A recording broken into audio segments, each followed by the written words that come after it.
Well, welcome to today's event. I'm very excited about today's event. This is the culmination of a lot of work in my time here at Microsoft and with the larger Microsoft team. We're going to be talking today about a new vision for collections management.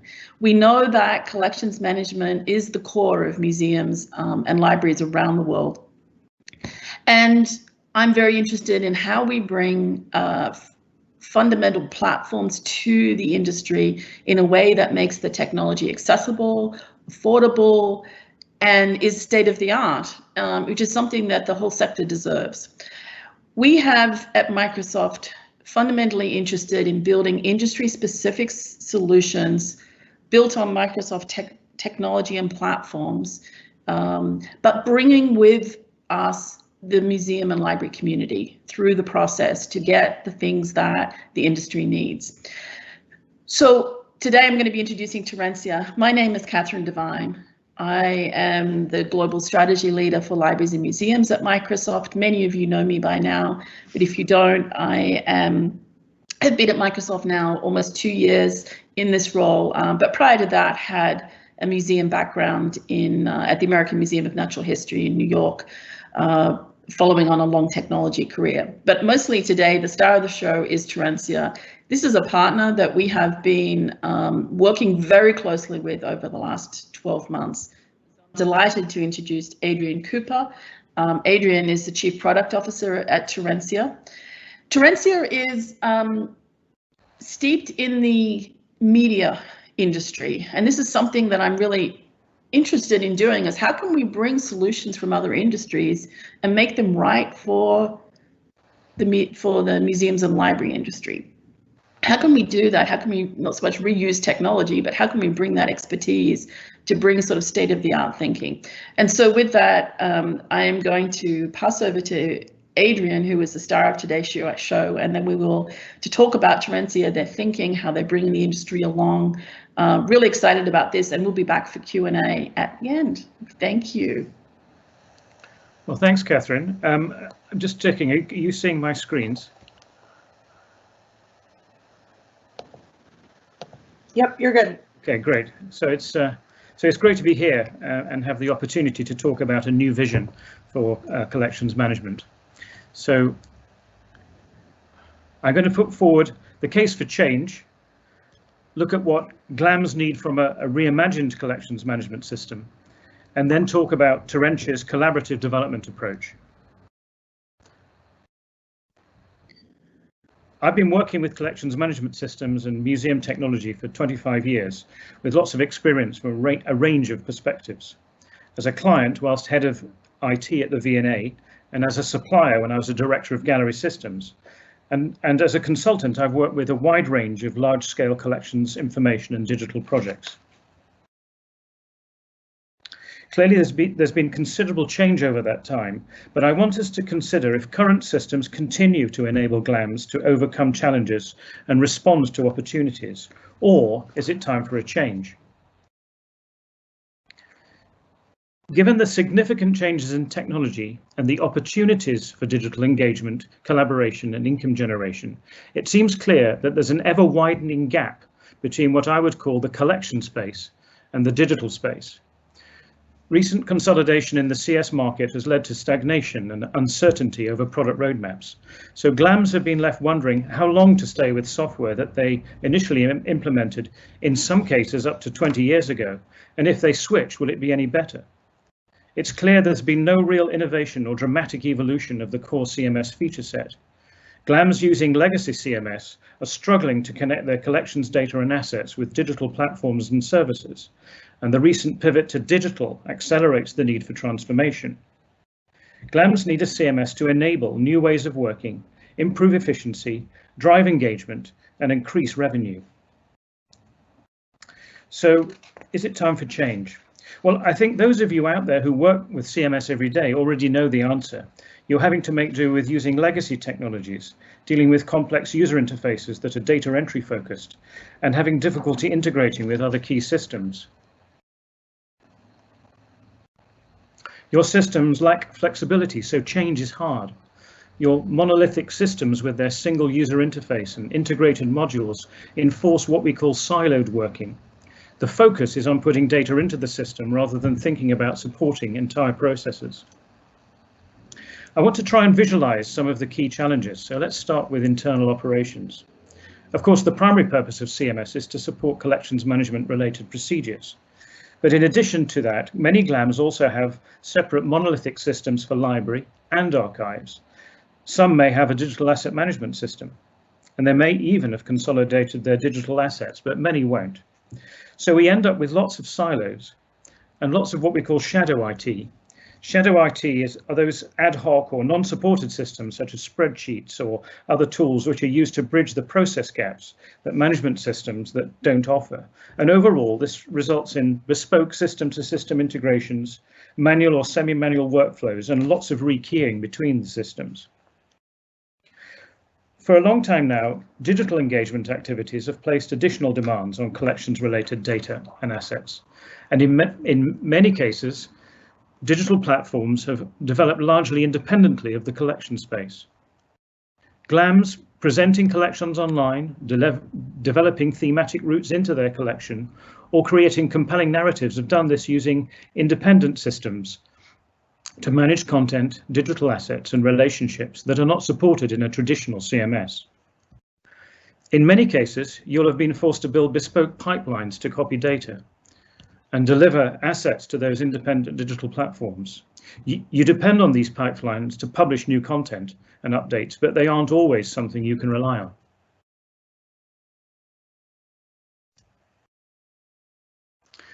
Collaborative projects such as exhibitions, loans management, etc., are often completed using spreadsheets and other independent systems. This leads to more duplication of data and effort. Interestingly, during the recent Collections Trust conference, Rupert Shepherd reported that the National Gallery London had averaged around 16 to 22 days per year entering loans and exhibition-related data into their CMS. Over the last 10 years, this equated to between 164 and 224 days. That's the equivalent of a whole working year. And those figures exclude efforts required to prepare data for loans out. Museums like to collaborate and share, and collaborative initiatives are on the rise, but there are often barriers to participation, stretched resources, or each project requiring different metadata standards. So GLAMs need to find more efficient and sustainable ways to consistently prepare, share, and distribute data to key aggregators or collaborative partners. Additional efforts are also required to support efficient, consistent, and scalable delivery of content for revenue generation, such as licensing, distribution, and streaming. And as GLAM's activities to generate revenue increase, it's vital to sort out the collections data supply chain.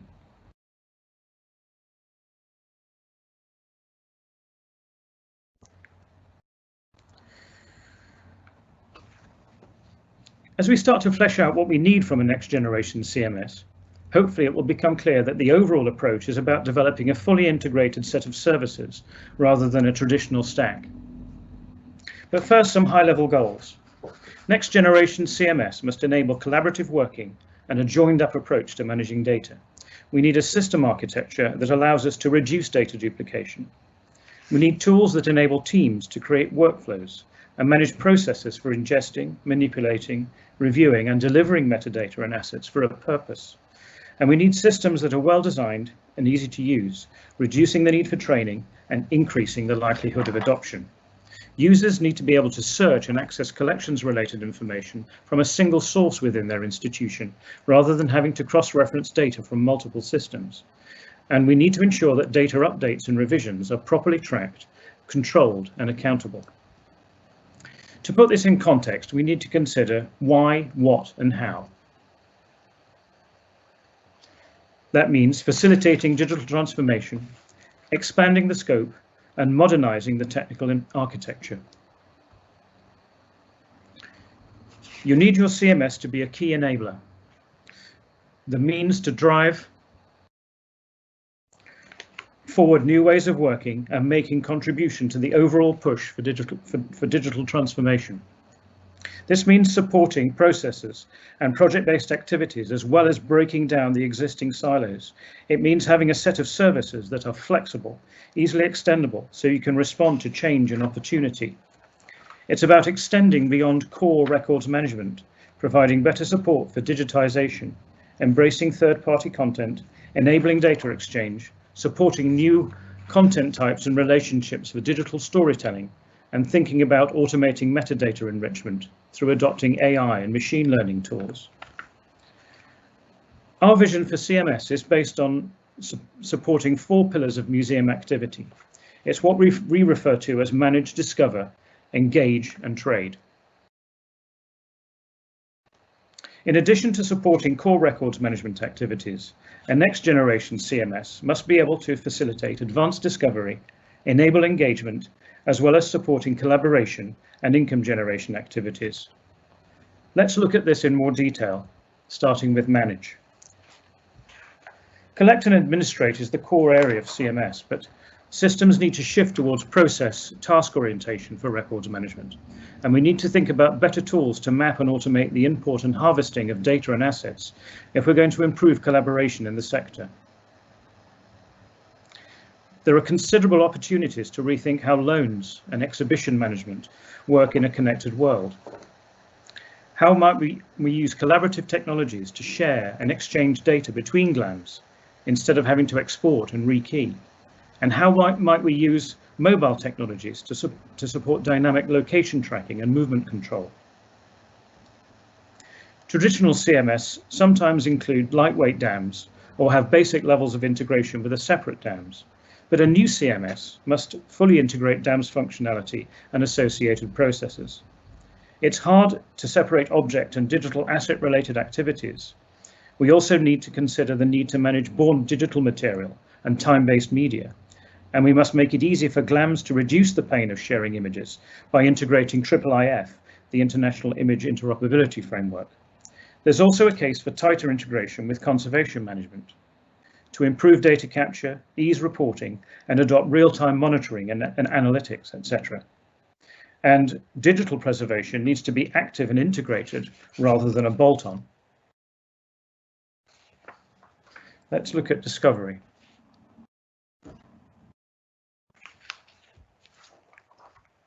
Preparing catalogue records is essential for research and discovery, and CMS have supported that since the start.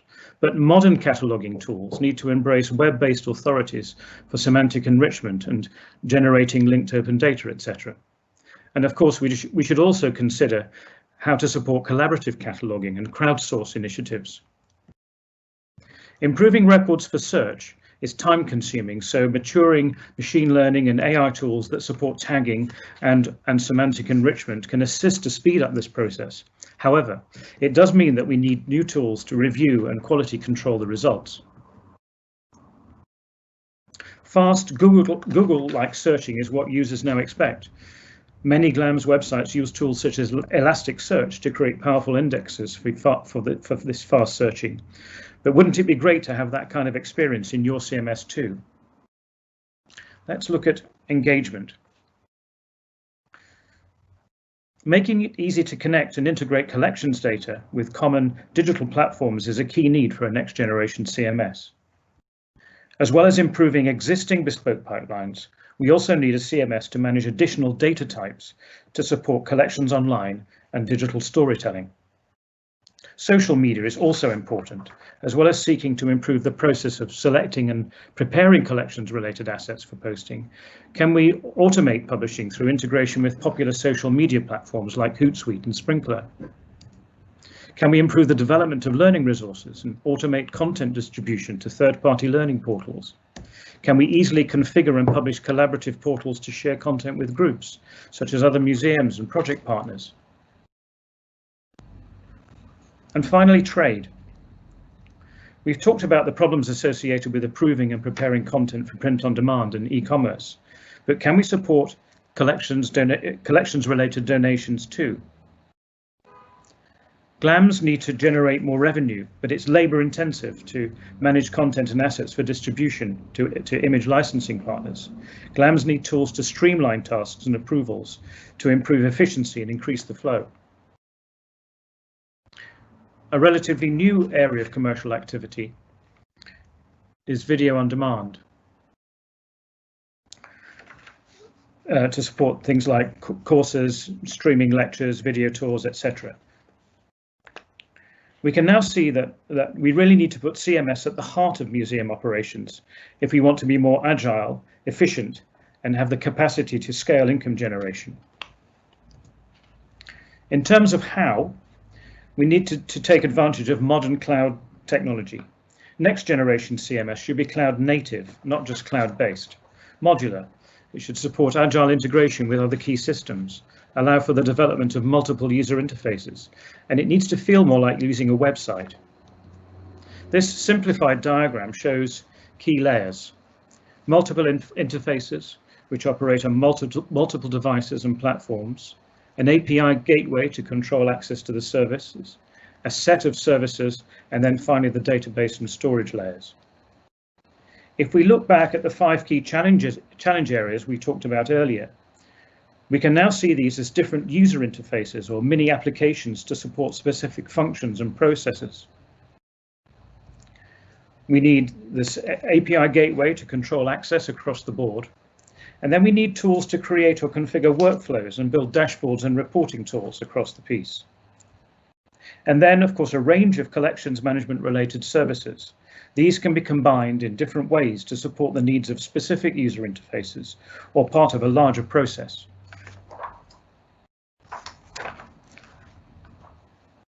The modular approach allows as much greater flexibility, and it means that a service can be upgraded or replaced without impacting the others.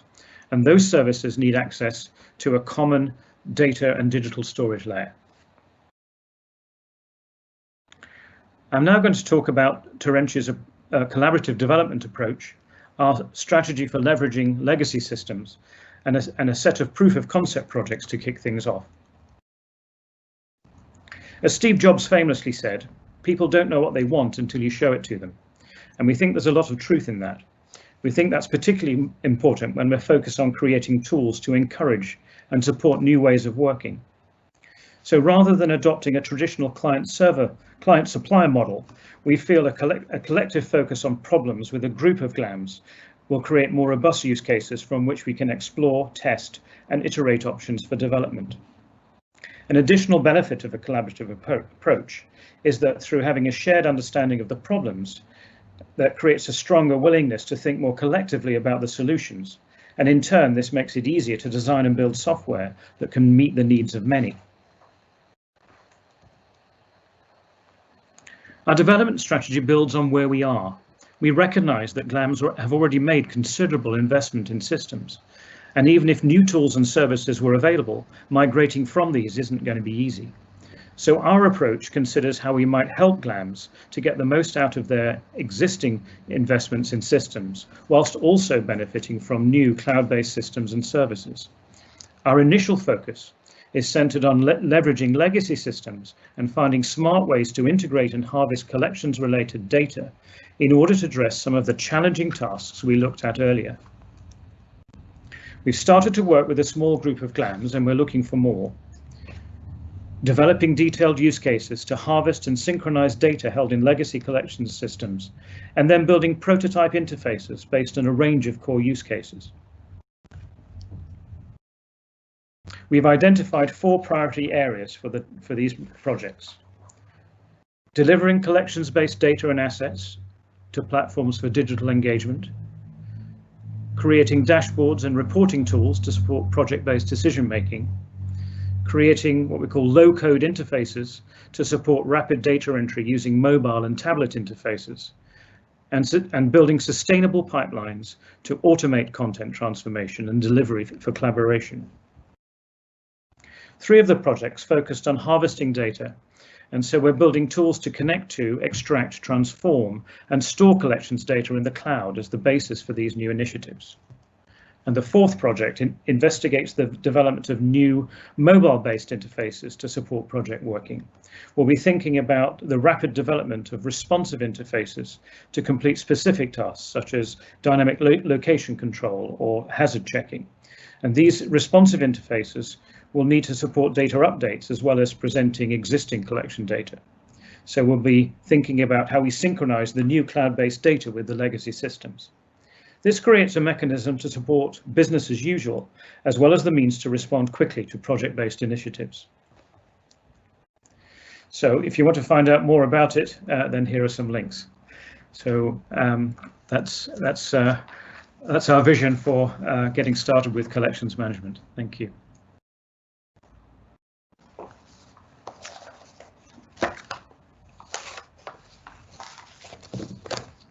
Great. Well, thank you so much, Adrian. A pleasure. Yes, I'm really excited about this. This has been sort of a long time coming. Have often talked about the idea of the entire life cycle of how you take something from, I think that's something we really miss in the museums and libraries world, is this idea of connected systems, of systems that, take us out of the job of like moving data from here to there, or those kinds of things, and things that just work, right? That's what we're looking for in technology these days. So maybe some questions. I think you talked about leveraging the legacy, and I know that this was really important to us in all of our discussions over the last year or so. I can't remember how long it's been now that we've been in various discussions. So tell me a little bit more about this idea of leveraging the legacy. I know for me it was like, well, clearly we can't expect people to change their existing collections management system, but how can we take that data and do more? Yeah, absolutely. So, there's been 20 plus years of investment and building up the core systems, and then systems that scaffold and support those systems.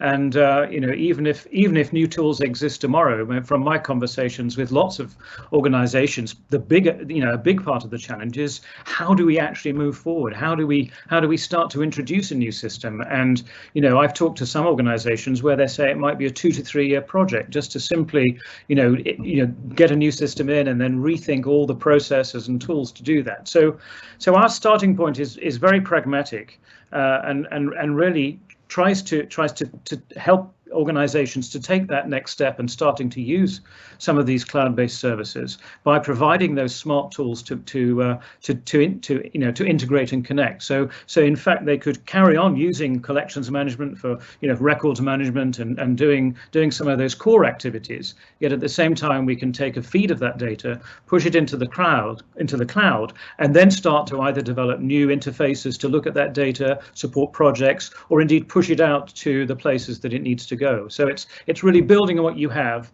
rather than throwing it all away and starting again. But doing that collaboratively and iteratively, because I think the big challenge is that a lot of people have got, they've got a lot of detailed knowledge and expertise, but they've been using the same kinds of systems now for a long time. And what we want to start to encourage is that thinking around new ways of using more collaborative tools, and that will introduce a new paradigm in the way that these systems work, and that can only be done collaboratively, and therefore you can't instantly say here's a new system and get on with it.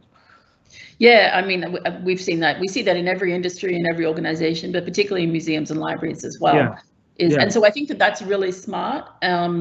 The idea of this doesn't require you to throw out the baby with the bathwater, so to speak, but allows you to build on what you have and then do more with it, which is something that we're really interested in. Talked about cloud native, and I think cloud native is also really important here. I know many users are not interested in the architecture, but architecture today really helps drive what you're capable of doing with the solution, right? And I think many of us have seen throughout COVID the reality that we can't necessarily access the systems that were in our buildings, or that there's limited access. And so I've heard some terrible stories around the world of people where only 100 can get on at one time, and they have to schedule how people work across the institution. So yeah, absolutely. cloud native solves this problem. So talk a little bit more about, what you mean by cloud native and what it brings to the picture. Yeah, well, I think there are two things really, because and I wanted to actually make the distinction between cloud-based and cloud-native, because Okay. I think I mean clearly the first challenge is to get cloud-based in the first instance. So move and put your systems in the cloud as opposed to on premises, for all the advantages that maintenance and security and access and working from anywhere gives you.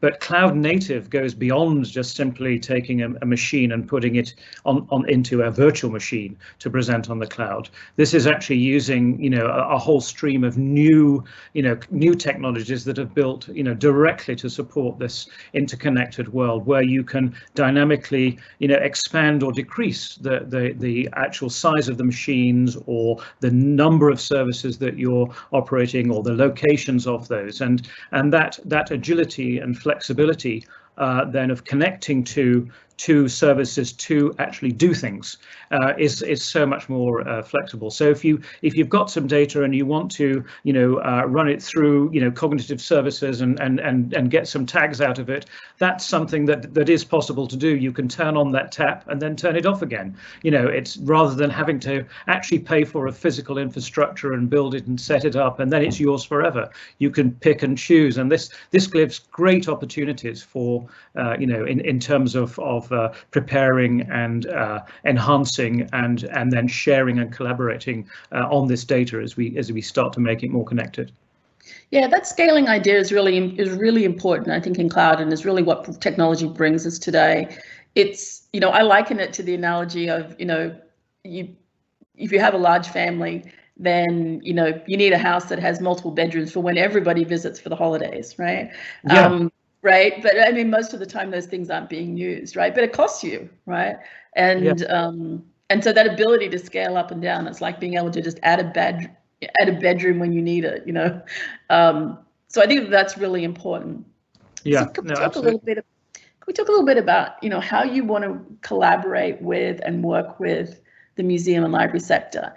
I know that this is something that's really important to me, and I know it's important to Terentia as well, as we've come to know each other, is this idea that we don't want to just come and say, here's a solution, right? Go use it, right? What we really want to do is co-create or have the community influence, the priorities, the roadmap, the development, all of these kinds of things, give feedback. And we're doing this in a lot of other, projects that I'm sort of spinning up as well, to make sure we end up with the right solution for the sector. Can you talk a little bit about your approach there and how people can work with you? Yeah, absolutely. So, I mean, it is exactly that. We're very strong and passionate believers in this, the idea of collaboration and very much wanting to break away from that traditional model of writing a requirement and then choosing a system, and particularly at this point where we're wanting to think about new ways of working and introducing these new paradigms and maximizing the range of opportunities that technology has. And most when I've worked on lots and lots of projects with different museums, and the normal approach is you've got a set of requirements that are built up by one organization, and then you have a response to it. But wouldn't it be great to be able to actually start on a new development project where your use cases and the problems that you're thinking about solving, you've actually got those from multiple institutions rather than just one. So you have a much broader and much greater understanding of the range and nature of each problem as it's manifest in different ways, because we do know in this sector that there aren't standard ways of doing things always, and there are different views and approaches. And whilst I think there is a drive towards moving towards more standard ways of operating, those aren't clear yet, and therefore it needs a joint approach to rethink, well, what might be some better ways to do that. So that's why we at Terentia want very much to start this development path with that approach, where we've got small groups of organizations working together and helping develop those use cases, working on data together, and then testing and iterating that process in an agile and fashion. Yeah. And for the community out there, this is a great example of what we're trying to do at Microsoft, right? Which is support building these kinds of things that the industry needs so that they're state of the art, as I said at the beginning, accessible, affordable, state of the art, bringing in learnings from other industries, but in a way that maybe helps to bring the group together, because this is a really great industry for collaboration. We're not people who compete with each other, but right? I just wanted to make one thing pretty clear in case it's not. I mean, our projects, we're not suggesting that anybody has to pay for this to participate. I mean, we're genuinely wanting to get interested organizations to work with us, and it's about, and we recognize that for the organizations there's a huge benefit in coming together as a group, understanding somebody else's problem, talking together about how we might solve it. And there can be different levels of kind of active participation within a group. So, in some cases we will want to absolutely connect to data and use data. In other cases, it's about just having that person representing an organization and being able to share their experience or their problems, or being able to comment and observe on the solution that comes back, rather than actually, oh, I'm sorry, I'd love to do it, but I haven't got any time. So we recognize that. So the shape of the projects ultimately will be determined by the range of people that we have in them, looking to try to explore around these core use cases that we've identified, in terms of how can we more easily send stuff through to the web? How can we think about sending stuff through to Google Arts and Culture, or and doing that sort of thing, where it becomes more of a routine, a process, rather than something that's actually a grind and is difficult, and if it falls over, then who's going to do it on a Sunday because it needs to to happen, etc. So it's trying to look at some of those systemic problems, but try and solve them together. Yeah. So how can, a lot of people are asking for your contact information again, so we'll make sure to put that in the chat. Yeah, and we'll make sure but just get in touch is all they need to do in the first instance, and we'll start a conversation. And your email again is adrian.cooper@terentia.io. Is that the best way to contact you? Yeah, adrian.cooper@terentia.io. Yeah. Okay, and Jeff, if you could just put that in the Q&A, just so people know. But we will be sure to when we do a follow-up blog post, we'll be sure to put all that information in, and also this deck will also be available, because I know there was a lot to cover in there. Yeah. So they just reach out. Oh, did I? Oh yes, and I'm sorry. Yes, and Neil, sorry. The website is www.terentia.io as well. So Jeff Spa is also joining us. I know you've seen him on previous webinars. Jeff, do we have any questions from the audience? Yeah, can you guys hear me?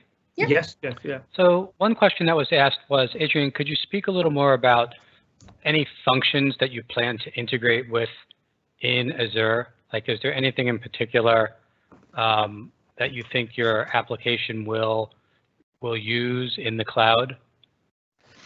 Well, actually, we have a wide range of Azure functions in the stack, and right from the front end, and the Azure functions, the sort of the dynamic functions on the front end side, the serverless functions, rather than building a physical infrastructure for that, through to the database, which we're, we want to support multiple database types. So Cosmos DB, which is the Azure new database, which supports both SQL data and document types, is hugely important. There's complex data in cultural heritage, and often it's best represented using XML or JSON and things like that in complex documents, rather than as a database structure. So the ability to store and manage different types of data is there, and so Cosmos will handle that. But in terms of things like data harvesting and so on, we'll be looking at the Azure Data Factory as a tool to do that, and then there's Data Lake Gen 2, which is a big storage component. So we're really maximizing the Azure stack to do that, and then moving through that, then there's cognitive services and in terms of machine learning and AI and tagging, etc. So it's what's great about it is the ability to more easily connect those things together as you need them to. Which I think really comes back to your point on cloud native. Yeah, absolutely. Trying to take advantage of all the in-house capabilities that you can to make this happen faster and at a lower cost. Yeah, indeed, that's exactly what it is. Yeah. Another question came up, and I'm not sure if you're really able to answer this yet, but it was a little bit about what the company's vision is for the business model. Are you planning to be a commercial project or open source with a service component? Kind of how would people, I think you said that people could get started in the pilots really at no cost, but over time, is there a perspective on how they would adopt this product? Absolutely, yeah. So it's software as a service. So monthly rolling costs, eventually. But our approach to that, I think, can possibly be summed up where effectively enterprise technology at community level pricing. Yes. So the idea is that we can leverage huge enterprise functions, but because it's cloud based, because it's you're sharing services and we're utilizing that, the individual cost to an institution is then significantly lower than the typical cost that they would have for a kind of on-premises kind of stack. So that's our approach to that. And as well as that, significantly less than what it would take to build it yourself. Oh, indeed, right? Yeah, absolutely, yeah. So that's something that we see across the industry. Is the industry has been underserved for a variety of reasons, and as a result, people try to build things themselves or try and create manual processes. And that's driving cost and expense for museums. And so the idea is to create something for the industry that the investment for any one institution is minuscule compared to the cost of building it themselves. Oh, absolutely. I mean, or living without. Yeah, the number of projects that I worked on as a consultant, where you're effectively doing one-off things, which in truth have been the same idea is being repeated elsewhere, and there's a lot of that bespoke effort. There's so much of it, and so cloud provides the opportunity to connect and think about it in a different way. Share the burden, share the cost. And of course we take the same approach to the building it, share the understanding of it too. Yeah, and I think it's also important to look at it from a cost benefit analysis as well. The cost of doing this yourself, the opportunity cost of living without, the cost of manual processes. These are things that museums and libraries cannot afford today. Particularly, they couldn't afford it anyway, but particularly after COVID, they can't. Yeah. These things cost real money. We need to be spending time on things that further our mission, not, just keep us sort of treading water. So I'm really, this is something that, and for the rest of the audience, you've heard me talk about the digital transformation framework. This is something that I'm trying to do in lots of different areas across that framework. Collections, of course, being the heart, I feel the heart. Is a really important and one that we've started with and nurtured. But this is a model which is like bringing private-public sort of partnerships together. So it's about Microsoft's platform technology, which enables Terentia to build out this vision about their industry depth and willingness to work with the industry.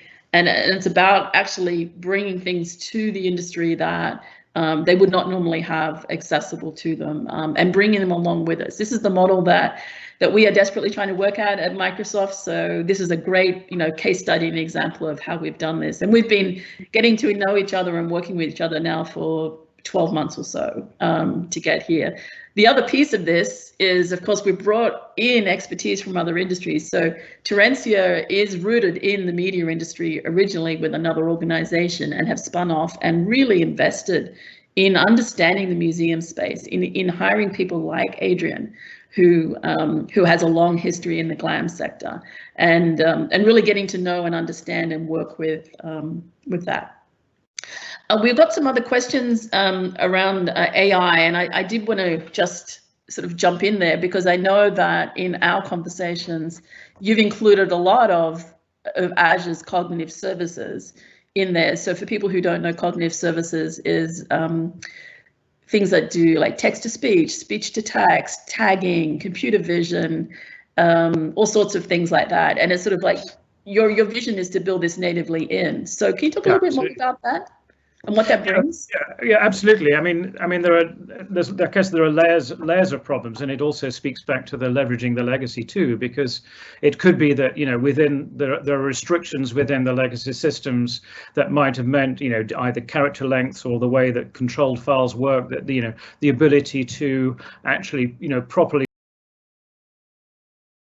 you know, co-referencing, as it were, you know, people, places, names, those sorts of things within the system were difficult. So, you know, an artist or creator might be just entered as a you know, as text rather than linked to some thesauri or authority file, so you can use machine learning and AI to take that data, which might not be as prepared, as it were, as it could be for advanced discovery, and then you can run you know, multiple processes against that data to try and then say, well, you know, take this particular, you know, set of fields or set of data and see if you can match this, you know, against names of people, places, events, and then, you know, that kind of stuff.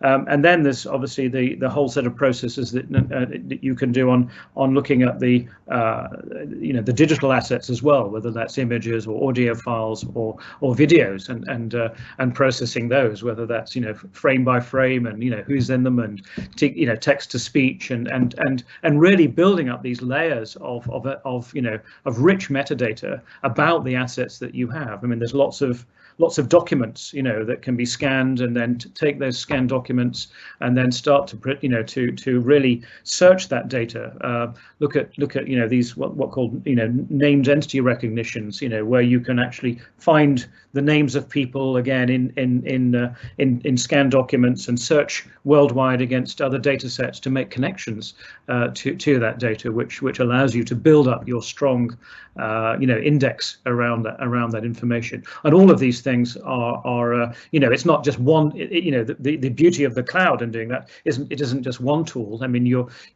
there are multiple tools that you can use to generate that enhancement. But I did say in my slides, of course, there's one caveat to all that, which is an interesting one, which is, well, how do we then review the results that are coming back, and how do we verify and prove and accept, you know? And I think we you know, it will take time for different organizations to either start to trust or to automatically accept, or to find processes to do that quality control, but do it in such a way that you know, whilst you can get lots of tags, how do you then release those and make those available, you know, to the different audiences that you need, either internally or then eventually through to the public for this advanced discovery. So there's some interesting things in that journey. And again, it's back to the traditional collection management systems that don't necessarily support that kind of, you know, quality control review workflow that you might need to have as the content becomes more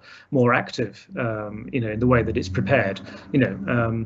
And the other, of course, might be using you know, crowdsourcing and you know, type approaches to verify some of that AI stuff. You know, look and you know, and so yeah, so it's an interesting next step, I think, you know, to support and scaffold what's been there.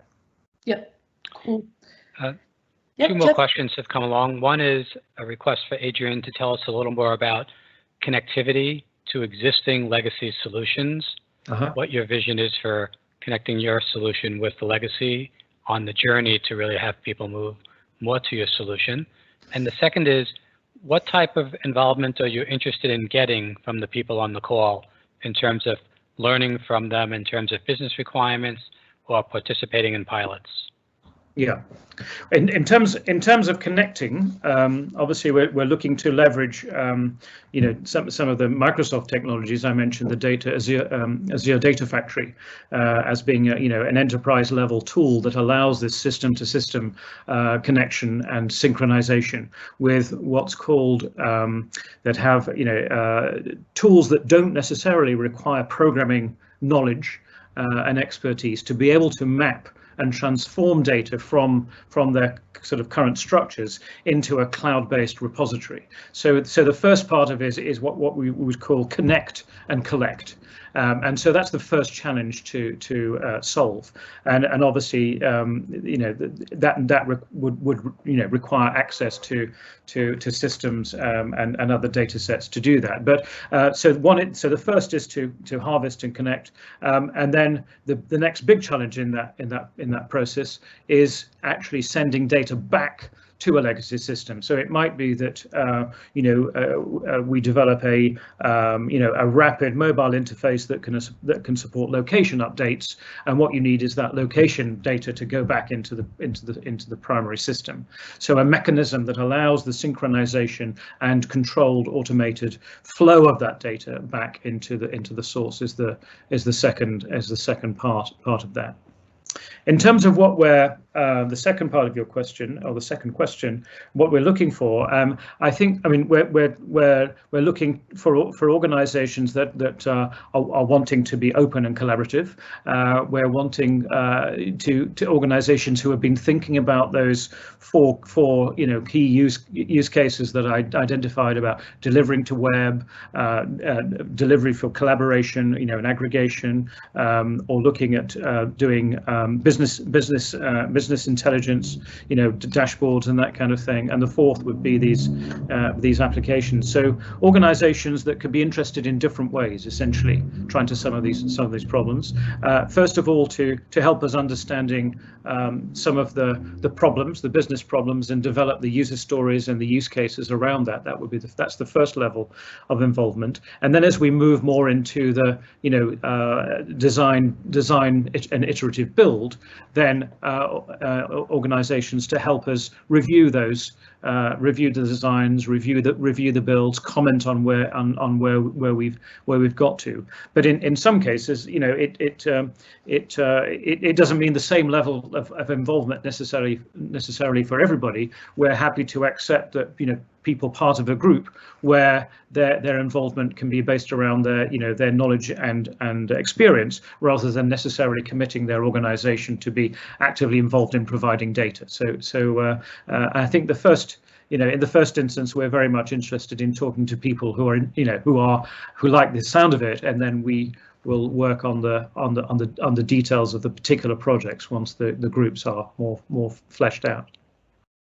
Okay, great. Any other questions, Jeff, before we wrap up? No, I think we should move to wrap up.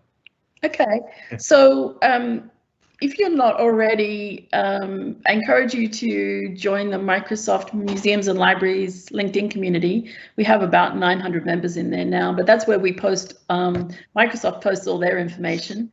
And we will post the deck from today. We'll post Adrian's contact information, any updates we have about working with the community, etc.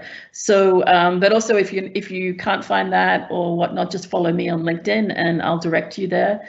But also really look forward to continuing to work with the community, with Terentia, and to continue to sort of update people on how the conversation is going and how this is working. I know that you're quite a way towards, you've done a lot of work in development to this point, and now it's about bringing the community to react before we get to a point where we, bring it to market, so to speak. So right.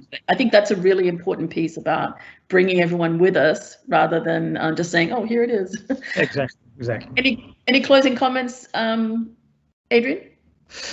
No, well, just that we're at Terentia very excited about this next stage in the collections management system journey, and very much welcome people to get in touch with us and join us on it. And also thank you to you for the opportunity to talk today. Of course, of course. We at Microsoft are very excited about this. This is something that you know, we've been working towards for quite a while, and we really enjoy working with you guys, and look forward to making some real impact on this, on this sector. Likewise. Yeah. Likewise. Great. Okay, thanks, Well, Catherine. And we'll wrap up at that point, and this will be available on demand and back on the website tomorrow. Okay. Thanks everyone. Bye. Bye-bye. Bye.